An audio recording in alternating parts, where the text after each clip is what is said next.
Good evening बच्चों, कैसे हैं आप। आज हम पढ़ेंगे बोर्ड परीक्षा में पूछे गए मुख्य बहुविकल्पीय प्रश्न और उनके सही विकल्प के बारे में। तो चलिए शुरू करते हैं। पहला क्वेश्चन का पहला खंड का इन्युलिन के जल अपघटन पर प्राप्त होता है। बच्चों, इन्युलिन एक पौधों में पाई जाने वाली पॉलीसैकेराइड है जो जल में घुलनशील होती है। ये बच्चों जल अपघटन पर देती है ग्लूकोज। तो इसका हो जाएगा सही विकल्प पहला, ग्लूकोज। दूसरा क्वेश्चन, हिमांक का अवनमन समानुपाती होता है। पहला है विलयन के मोलर्स के, दूसरा विलयन की मोलरता के, तीसरा है बच्चों विलयन की मोललता के, और चौथा ऑप्शन है बच्चों विलायक की मोललता के।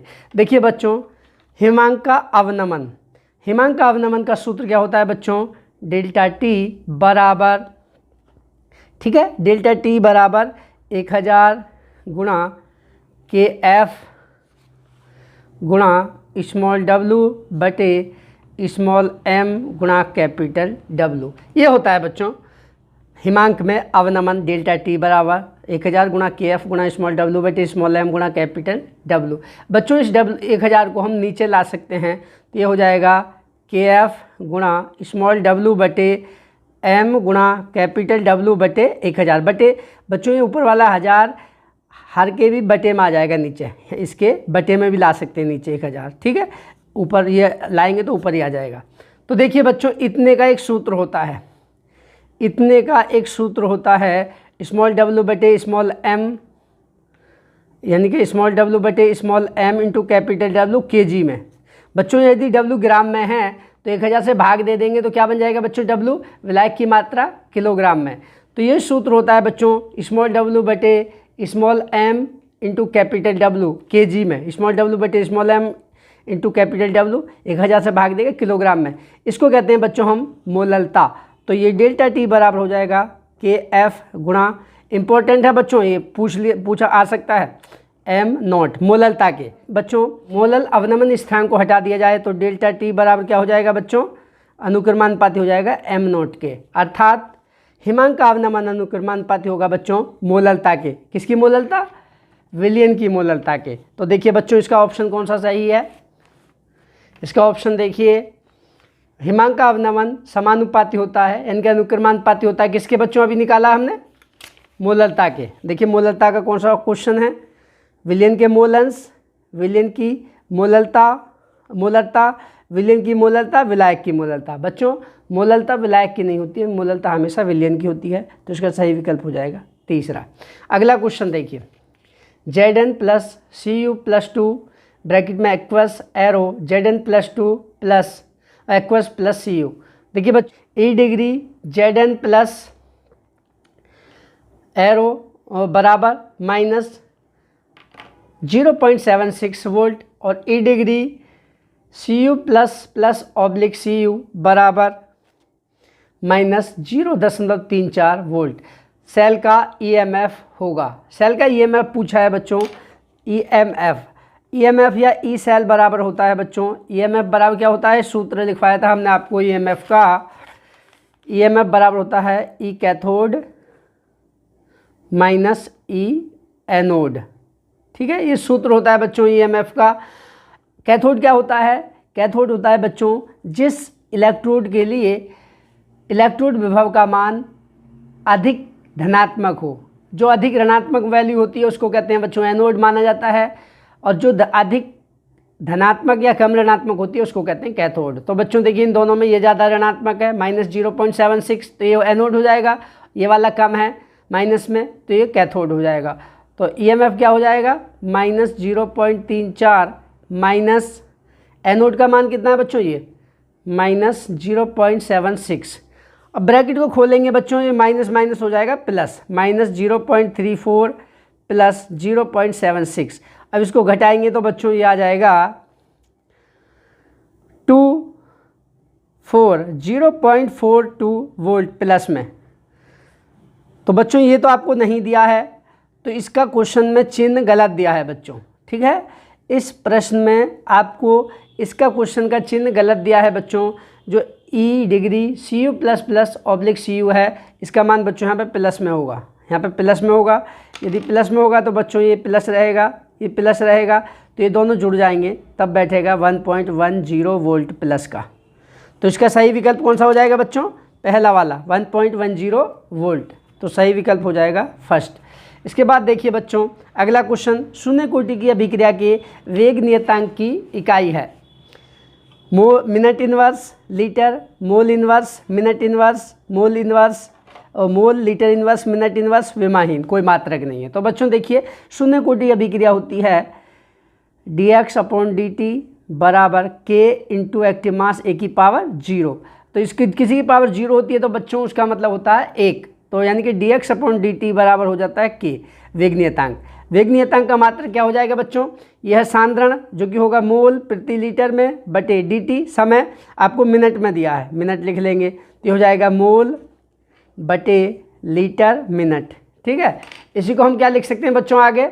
ये मात्रक हो जाएगा मोल इंटू लीटर इनवर्स और मिनट इनवर्स।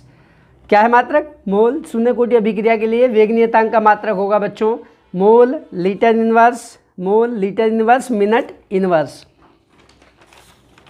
ठीक है, mole litre inverse, minute inverse. तो बच्चों इसका तीसरा विकल्प सही हो जाएगा, जो कि है आपका थर्ड विकल्प, घ का तीसरा विकल्प सही हो जाएगा। ठीक है, ये अब देखते हैं अगला, कोहरे को बेधने वाले लैंप में प्रयुक्त गैस होती है बच्चों नियोन गैस, निष्क्रिय गैस नियोन Ne। इसकी जो लाल लाइट होती है बच्चों, इसमें कोहरे और बादलों को भी बेधने की क्षमता पाई जाती है। तो इसका सही विकल्प कौन सा हो जाएगा बच्चों? कोहरे को बेधने वाले लैंपों में प्रयुक्त होती है नियोन Ne। बच्चों नियोन का उपयोग जो है वायु पट्टियों पर, हवाई अड्डों पर, एयरपोर्ट पर हवाई जहाज़ों को सिग्नल देने के लिए किया जाता है, नियोन लैंपों का उपयोग। ठीक है, उसकी लाल लाइट में कोहरे को बेधने की क्षमता पाई जाती है। नेक्स्ट है बच्चों, औषधियाँ इस अवस्था में सर्वाधिक प्रभावी होती हैं बच्चों कोलाइडी अवस्था के रूप में। औषधियाँ अधिक अवशोषित होती हैं शरीर में कोलाइडी के रूप में, तो इसका सही विकल्प हो जाएगा बच्चों कोलाइडी। कोलाइडी अवस्था में वो आसानी से अधिशोषित हो जाती हैं बॉडी के अंदर, तो इसका ये हो जाएगा कोलाइडी अवस्था में। दूसरे सेट के बहुविकल्पीय प्रश्न देखिए, ग्रेफाइट है पहला, इस क्वेश्चन का पहला क्वेश्चन है बच्चों ग्रेफाइट है आयनिक ठोस, धात्विक ठोस, सहसंयोजी ठोस, आणविक ठोस। बच्चों ग्रेफाइट कार्बन का एक अपर रूप है, कार्बन परमाणुओं से बना हुआ ठोस होता है, तो धात्विक ठोस तो नहीं है, कार्बन धातु नहीं होती है बच्चों, ना ही आयनिक ठोस है, तो पहला और दूसरा विकल्प तो नहीं है। सहसंयोजी ठोस या आणविक ठोस। बच्चों ग्रेफाइट में कार्बन कार्बन आपस में जुड़े होते हैं षटकोणीय रूप से, हेक्सागोनली। ठीक है, इस तरह से जुड़े होते हैं सी और सी, हेक्सागोनी, इस तरह से हेक्सागोन के रूप में होते हैं। तो बच्चों ये अणु नहीं है बल्कि सहसंयोजी या परमाणुीय ठोस है, तो पहले का विकल्प हो जाएगा बच्चों तीसरा सही। उसके बाद है समान ताप पर निम्न विलयनों में के युग्म समपराशरी होंगे। बच्चों इस प्रकार के क्वेश्चनों में समपराशरी होंगे, यानी कि दोनों के पराशरण दाब समान होंगे। तो इस तरह के क्वेश्चंस में बच्चों हम क्या करते हैं, सांद्रण जो कि शुरू में दिया हुआ है, ये मोलरता में दिया इन सभी क्वेश्चंस में सांद्रण गुणा आयनों की संख्या, आयनों की संख्या का गुणा करते हैं। ठीक है, आयनों की संख्या की गुणा करके देखते हैं, तब देखते हैं जिनके लिए इन दोनों का गुणनफल समान हो जाएगा, सांद्रण गुणा आयनों की संख्या। देखिए 0.1 है बच्चों इसमें NaCl में, NaCl कितना आयन देता है, NaCl ये देता है बच्चों Na प्लस Cl माइनस, तो टोटल 2 आयन दे रहा है, 1 और 1 2, तो गुणा 2 कर लेंगे, तो इसका मान आ जाएगा 0.2। इसके लिए देखते हैं बच्चों 0.1 गुणा Na2SO4 है, Na2SO4 बच्चों यह आयनित होकर क्या देगा 2Na, 2 sodium ion plus 1 sulphate ion SO4 minus minus, total बच्चों 2 और 1 3 आयन दे रहा, देखिए 2 और 1 3 आयन देगा, तो बच्चों 0.1 गुणा 3 तो 0.3। देखिए बच्चों इन दोनों के लिए समान नहीं है सांद्रण और आयनों की संख्या का गुणनफल, तो पहला विकल्प आपका बच्चों गलत हो जाता है। ठीक है, दूसरा देखते हैं, दूसरा विकल्प है बच्चों, दूसरा विकल्प क्या है, दूसरा विकल्प है बच्चों 0.1 m यूरिया, यूरिया बच्चों आयनित नहीं होगा, केवल एक ही अणु देगा। 0.1 गुणा 1 बराबर 0.1 होगा। और इसके लिए देखते हैं बच्चों 0.2 m यानी कि 0.2 गुणा MgCl2। MgCl2 का मतलब है बच्चों मैग्नीशियम 2 एक आयन और 2 Cl- आयन देगा, टोटल 3 आयन देगा।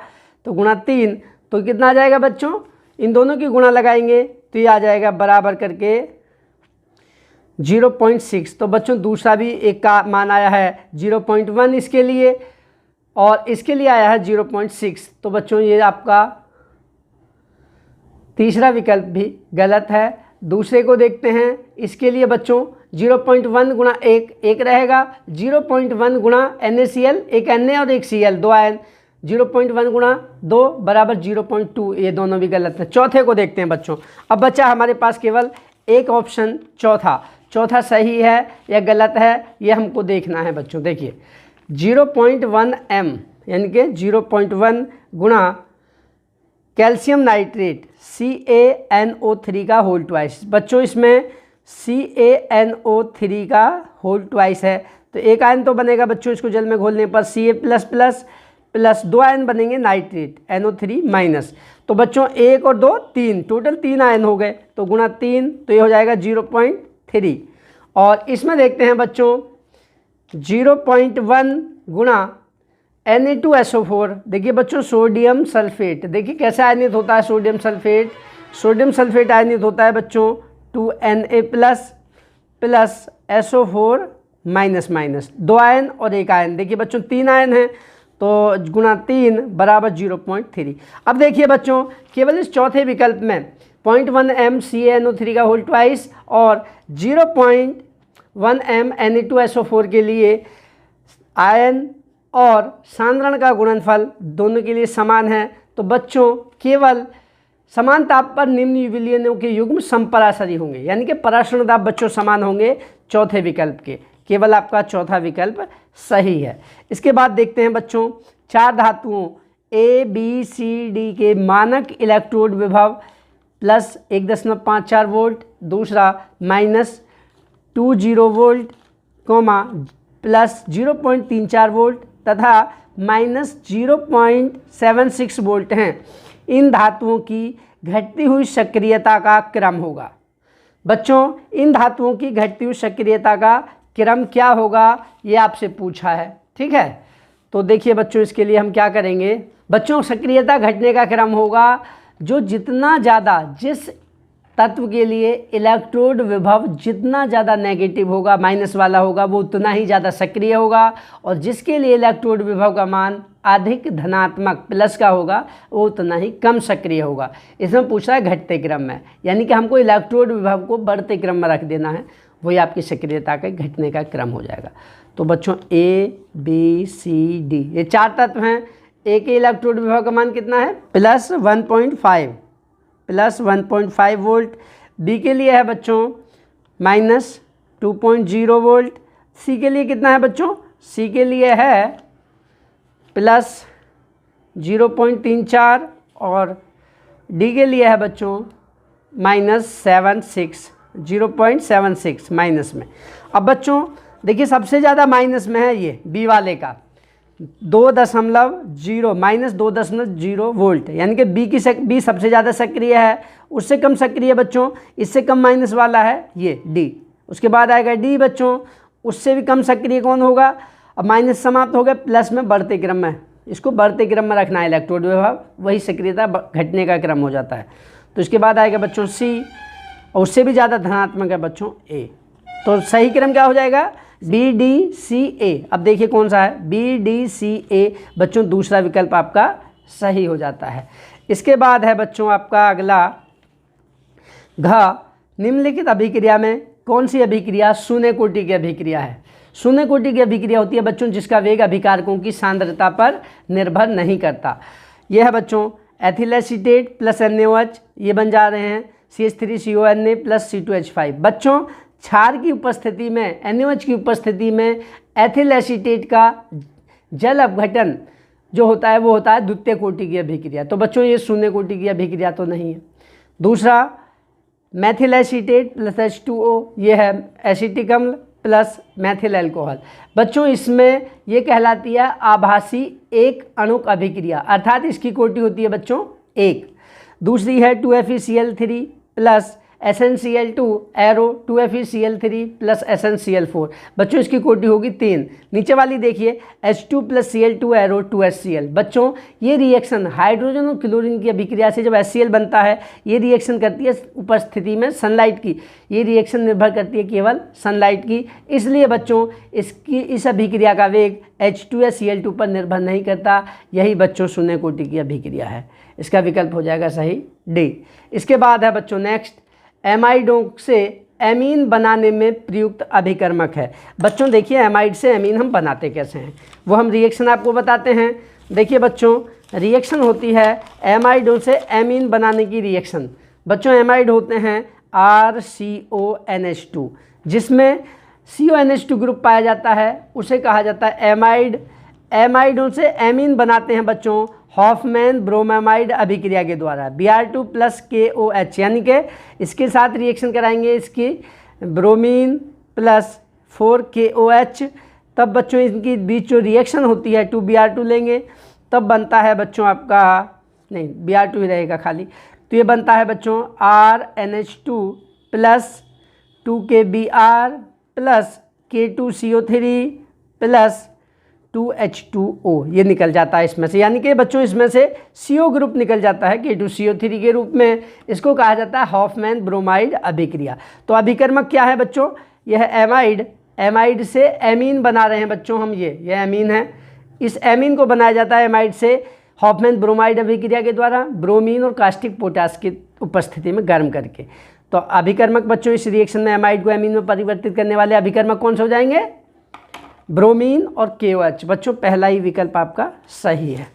अब देखिए अंतिम क्वेश्चन बच्चों इस पेपर का, राइबोफ्लेविन नाम है। बच्चों ये विटामिन बी कॉम्प्लेक्स का एक विटामिन है। तो देखिए बच्चों B1 का, B2 का, B6 का, विटामिन B12 का। बच्चों विटामिन B1 होता है B2 को राइबोफ्लेविन, B3 को निकोटिनिक एसिड, इस तरह से होते हैं बच्चों। तो आपसे पूछा है राइबोफ्लेविन। बच्चों राइबोफ्लेविन नाम होता है विटामिन B2 का, B2। तो सही विकल्प हो जाएगा बच्चों ये थाइमीन है, ये B2 राइबोफ्लेविन है, और B12 होता है साइनोकोबालेन। तो सही विकल्प कौन सा है बच्चों, राइबोफ्लेविन नाम होता है विटामिन B2।